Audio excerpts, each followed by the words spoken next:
வெர்பம் தொலைக்காட்சி நேயர்கள் அனைவருக்கும் வணக்கம். இன்றும் தாயின் மடியில் நிகழ்ச்சியின் மூலமாக உங்கள் அனைவரையும் சந்தித்துக் கொண்டிருக்கின்றோம்.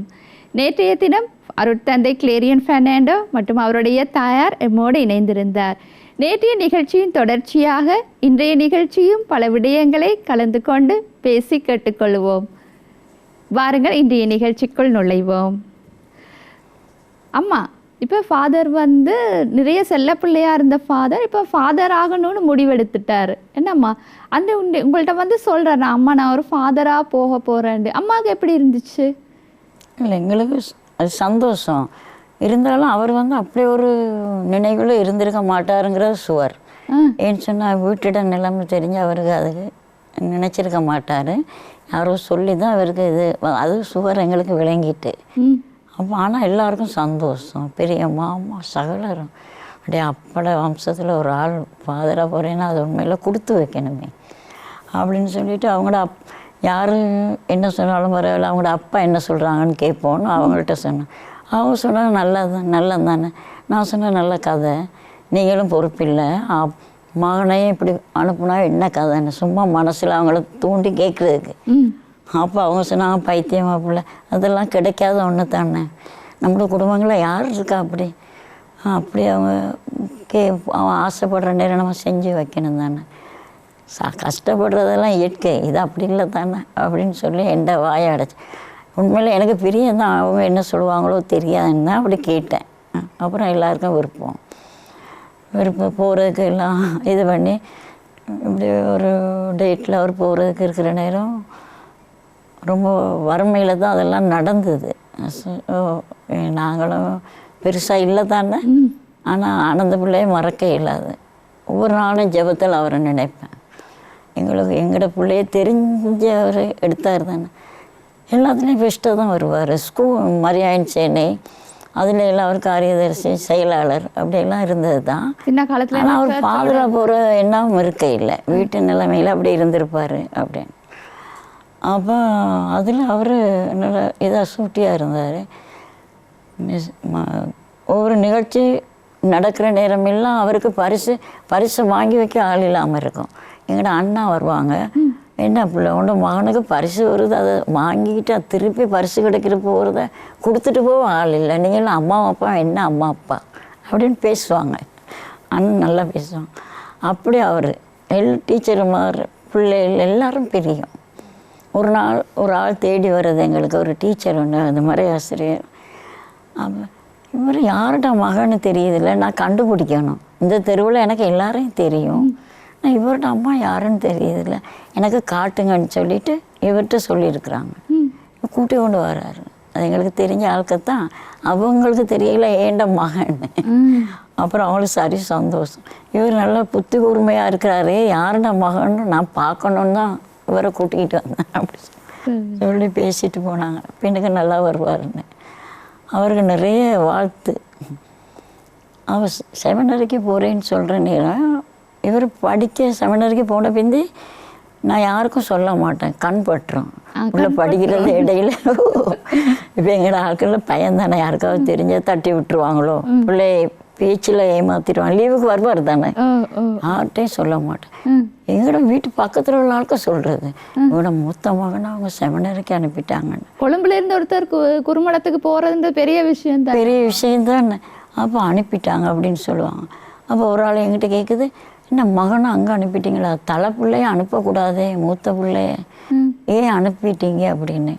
நான் சொன்னேன், எங்களுக்கு எல்லாருக்கும் விருப்பம், அதனால் நாங்கள் அனுப்புறதுக்கு இல்லை, வம்சத்தை கொண்டு வர்றது மூத்த பிள்ளை தானே. எந்த வம்சம் இருக்குது, கடவுளோட வம்சம் தான் உண்மையான வம்சம் அப்படின்னு நான் மனசில் நினச்சிட்டு அவங்களோட சிரிச்சுட்டு வந்துட்டேன்.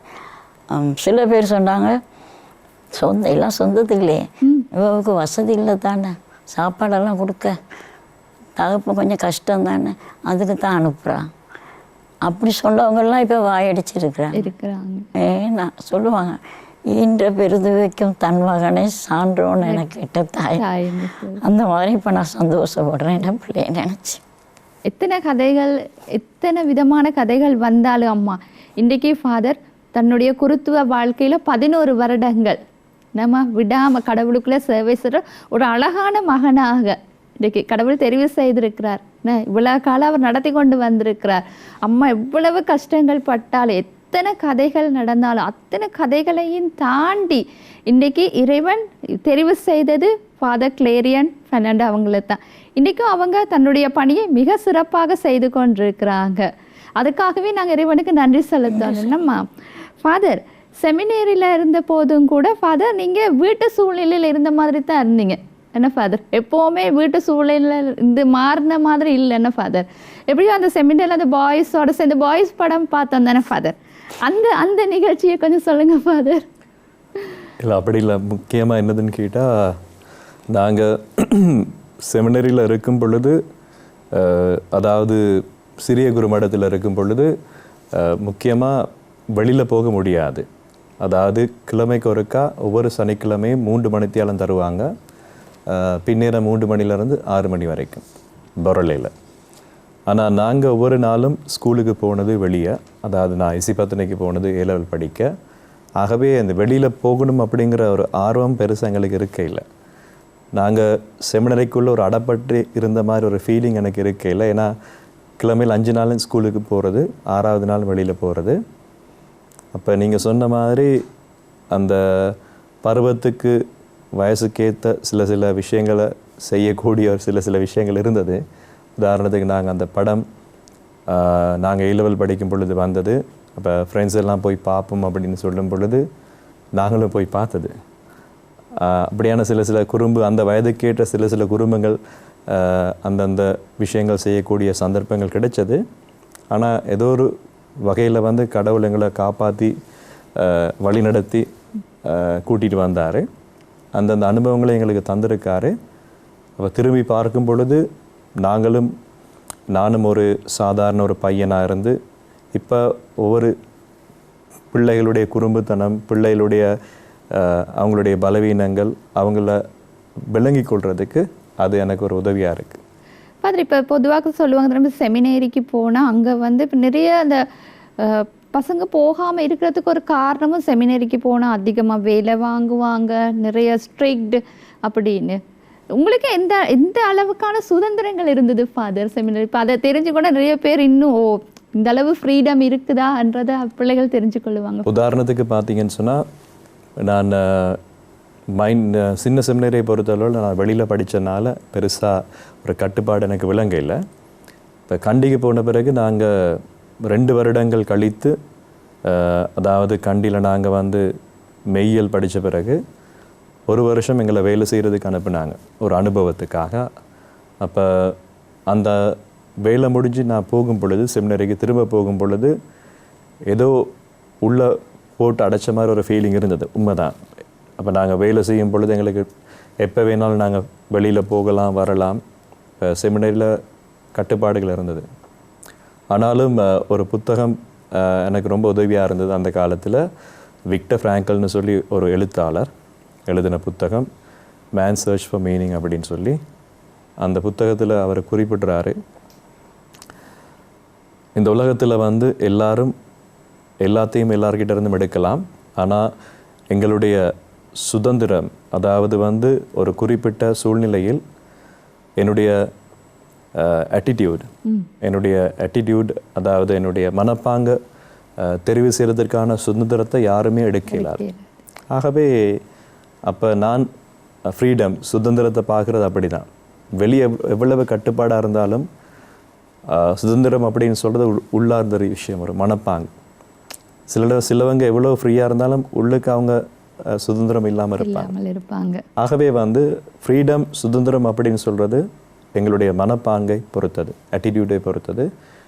யாரும் எங்களை வெளியில் உள்ளே பூட்டி வச்சாங்கன்னு சொல்லி எங்களுக்கு சுதந்திரம் பறிப்போகிறது கிடையாது. நாங்கள் டிசைட் பண்ணணும். நிச்சயமாக. அதனால எங்களுடைய சுதந்திரத்தை நாங்கள் காப்பாற்றிக்கொள்ளவும் தெரிஞ்சுக்கொள்ள பொறுப்போடு இருக்கிறது. எங்களுக்கு தந்திருக்க சுதந்திரத்தை நாங்கள் காப்பாற்ற பட்சத்தில் எங்களுக்கான சுதந்திரம் சரியாக எங்களுக்கு கிடைக்கும். என்ன ஃபாதர்? அம்மா, இப்போ ஃபாதர் வந்து குருமடத்தில் படித்து கொண்டிருந்தார். இப்போ நீங்கள் பார்க்க போய் வருவீங்கன்னு அம்மா, அப்போ நீங்கள் முதல்ல சொன்னீங்க நான் பார்க்க போயிட்டு வந்தாலே எனக்கு சரியான கவலையாக இருக்கும்னு. இப்போ ஃபாதர் வந்து எல்லாம் படிப்பெல்லாம் முடித்து ஒரு குருவானவராக வாராரு.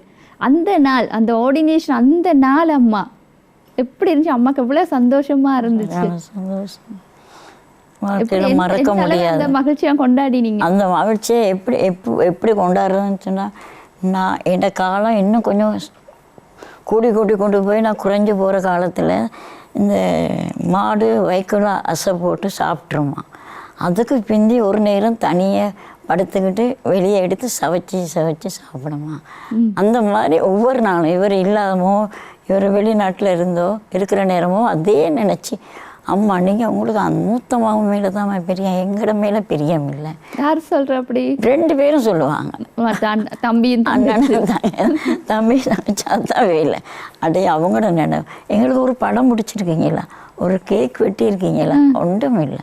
அவருக்கு எத்தனை வயசு வரைக்கும் பர்த்டே கொண்டாடி இருக்கீங்க அப்படின்னு கேட்பாங்க. அந்த மாதிரி அவர் சொல்ல முடியாத வேதனை. ஃபாதர், உங்களுக்கு உங்களுடைய அந்த முதலாவது குருத்துவ அருட்பொழிவு பெற்ற அந்த முதலாவது நாள் ஃபாதர்ட லைஃப்பில் எவ்வளவு முக்கியமான நாள், அந்த நாளை பற்றி கொஞ்சம் பகிர்ந்து கொள்ளுங்க ஃபாதர். உண்மையில் அந்த குருப்பட்ட நாளுக்காக நாங்கள் எதிர்பார்த்து நிறைய வருடங்கள் அதுக்காக நாங்கள் பயிற்சி எடுத்து நாங்கள் இருந்தோம். ஆனாலும் நாங்கள் கொட்டேனா லூசியா பேராலயத்தில் அந்த குருப்பட்ட நிகழ்வு நடக்கின்ற பொழுது அந்த கோயில் வாசலில் இருந்து பீடம் வரைக்கும் போக்குள்ள ஒவ்வொரு அடி எடுத்து வைக்கும் பொழுதும் மனசு டங் அடிச்சு கொண்டே இருந்தது. அதாவது நான் இன்னும் கொஞ்சத்தில் நான் என்னுடைய வாழ்க்கையில் ஒரு பெரிய ஒரு பொறுப்பு எடுக்க போகிறேன், என்னுடைய வாழ்க்கை கம்ப்ளீட்டாக மாறப்போகுது. ஆகவே இது ஒரு விளையாட்டில் ஒரு சீரியஸான விஷயம். அப்போ அந்த ஒரு படபடப்பு அப்படின்னு சொல்லுவாங்க, அந்த படபடப்பு மனசுக்குள்ளே இருந்தது.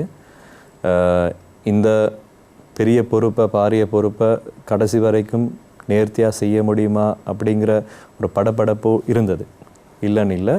ஆனாலும் நம்பிக்கை இருந்தது.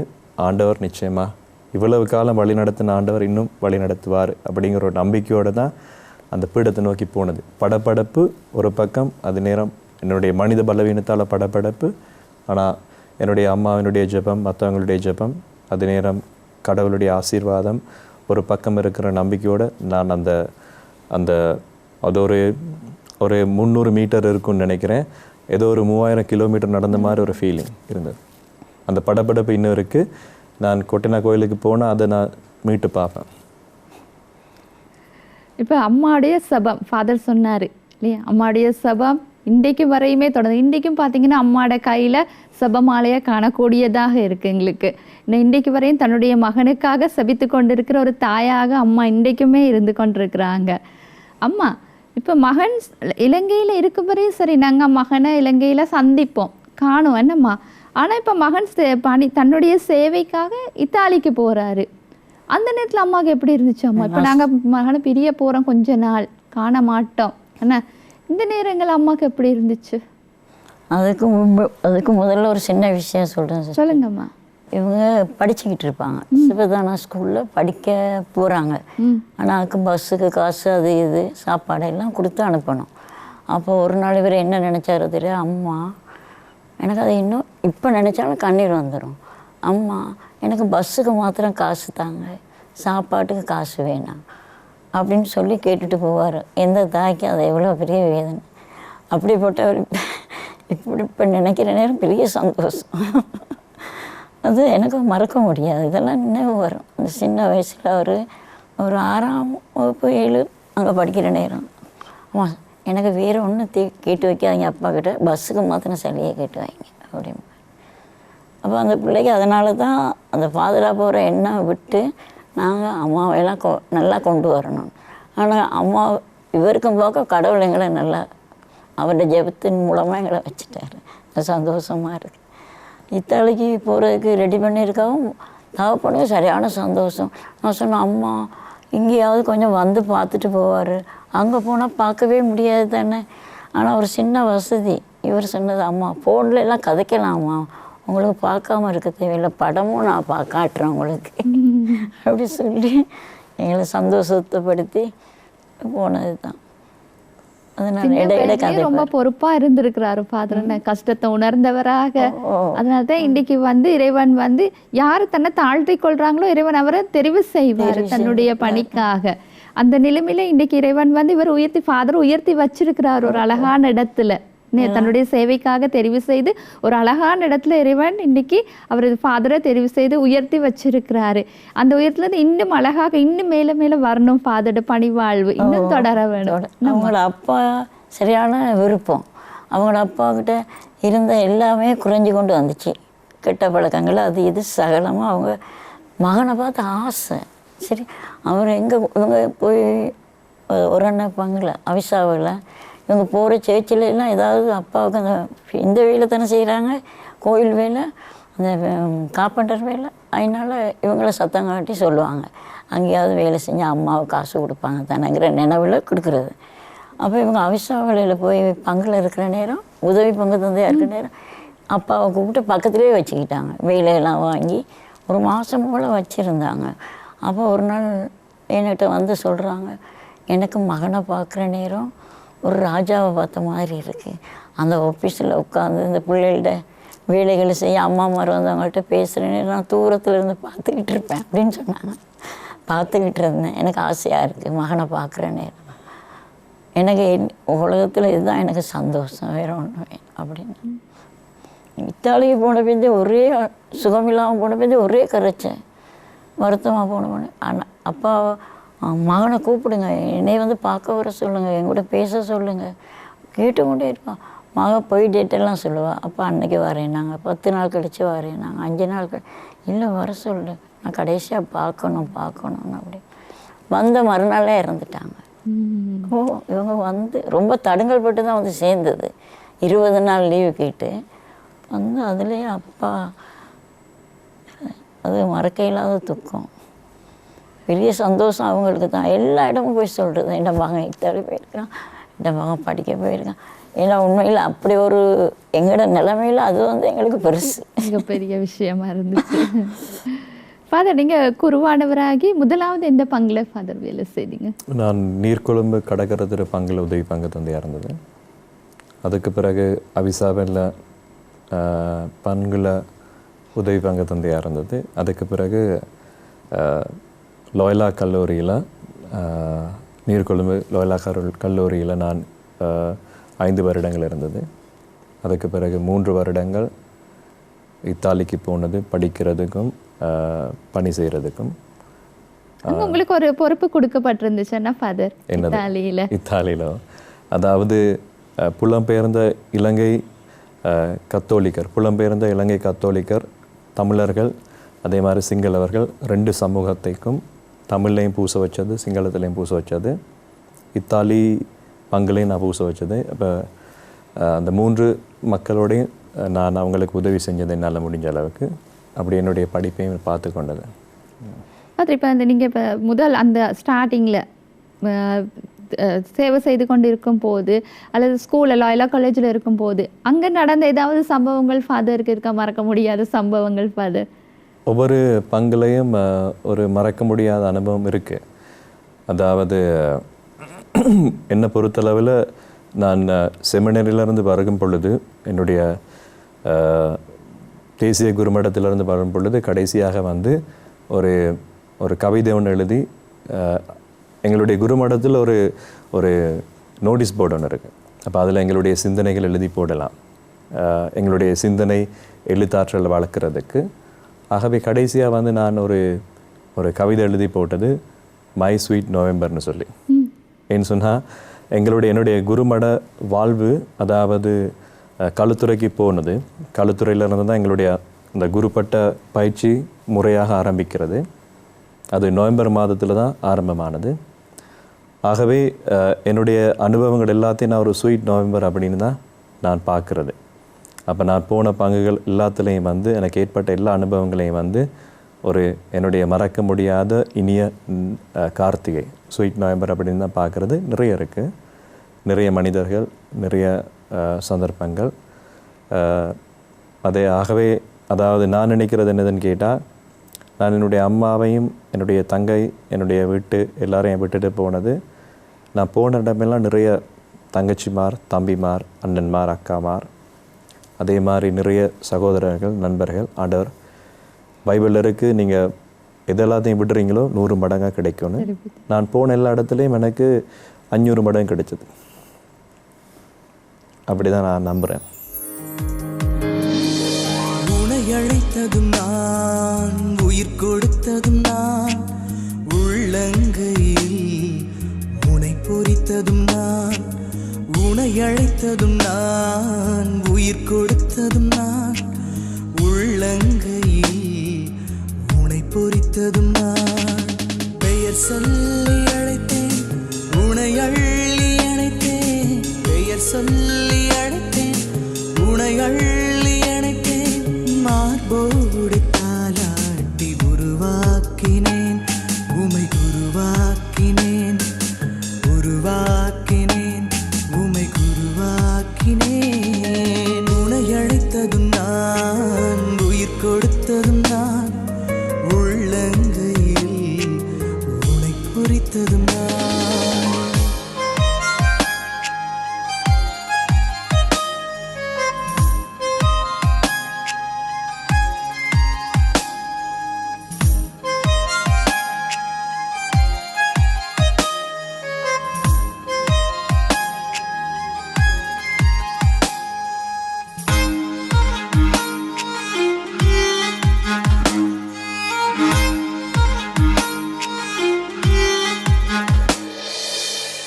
குருத்துவ பணி நிலைக்கு உம்மை தேர்ந்தெடுத்தோம்.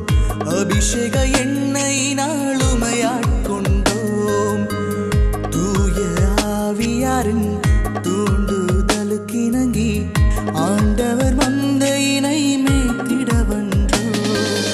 ஏழைக்கும் எளியோர்க்கும் நற்செய்தி நவில, நீதியும் நேர்மையும் உம் வழியாய் பயில. ஏழைக்கும் எளியோர்க்கும் நற்செய்தி நவில, நீதியும் நேர்மையும் உம் வழியாய் பயில. உருவாக்கினேன், உமை உருவாக்கினேன், கருவாக்கினேன், என் உருவாக்கினேன். உன்னை அழைத்ததும் நான், உயிர் கொடுத்ததும் நான், உள்ளங்கையில் உன்னை பொறித்ததும் நான்.